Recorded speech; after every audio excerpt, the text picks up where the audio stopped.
নারায়ণগঞ্জ ৩০০ শয্যা হসপিটালকে সৌন্দর্য বর্ধন করার জন্য নারায়ণগঞ্জ ৫ আসনে বিএনপির মনোনয়ন প্রত্যাশী বিশিষ্ট শিল্পপতি ও সমাজসেবক আবু জাফর আহমেদ বাবুলের উদ্যোগে বৃক্ষরোপণ কর্মসূচি অনুষ্ঠিত। ৩০শে অক্টোবর বৃহস্পতিবার সকালে নারায়ণগঞ্জ ৩০০ শয্যা হসপিটালকে সৌন্দর্য বর্ধন করার উদ্যোগে হসপিটালের বিভিন্ন খালি জায়গায় বৃক্ষরোপণ করা হয়। এই সময় এই কর্মসূচিতে নেতৃত্ব দেন আবু জাফর আহমেদ বাবুলের ছোট ভাই, প্রাইম ওয়াশিং প্লান্টের ব্যবস্থাপক পরিচালক ও বিশিষ্ট সমাজসেবক জাহির আহমেদ সোহেল। প্রিয় সাংবাদিক ভাইরা, আসসালামু আলাইকুম। আপনারা জানেন যে আমরা 8 থেকে 10 দিন আগে নারায়ণগঞ্জ হসপিটালে আমার ভাই নিজে এসে এই ডেঙ্গু কিট বিতরণ করেছেন এবং এরপরে আমরা একটা প্ল্যান নিয়েছিলাম বৃক্ষরোপণ কর্মসূচি নারায়ণগঞ্জ হসপিটালকে সৌন্দর্য বর্ধন করার জন্য। সেই চলমান এই ইসে থেকেই আমরা আজকে পুরো নারায়ণগঞ্জ হসপিটালকে আমরা পরিষ্কার পরিচ্ছন্নতায় আওতায় নিয়ে আসছি। আপনারা দেখবেন রাস্তাঘাটগুলো আজকে একদম পরিষ্কার পরিচ্ছন্ন এবং আজকে আমরা বৃক্ষরোপণ কর্মসূচি নিয়েছি।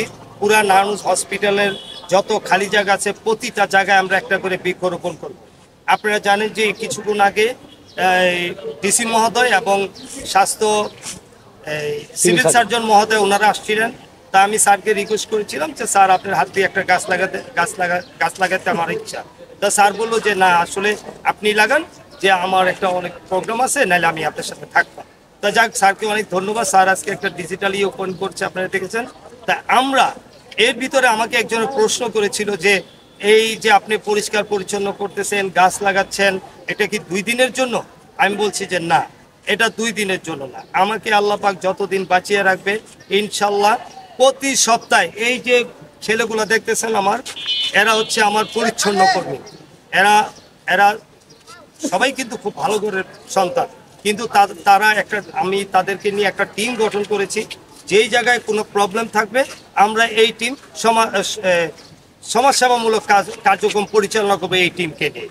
এটা শুধু হসপিটাল না, এটা যেই কোনো জায়গা হতে পারে।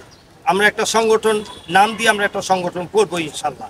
তবে আপনাদের কাছে আমার অনুরোধ, সব সময় সব কিছু সত্য তুলে ধরবে এবং যেই জায়গায় প্রবলেমগুলো আছে আমাদের এই সংগঠনটা হয়ে গেলে আপনারা আমাদেরকে জানাবেন। আমি আমার টিম নিয়ে ওই জায়গায় ইনশাল্লাহ যতদিন বাইচা থেকে আমি কাজ করব। ধন্যবাদ।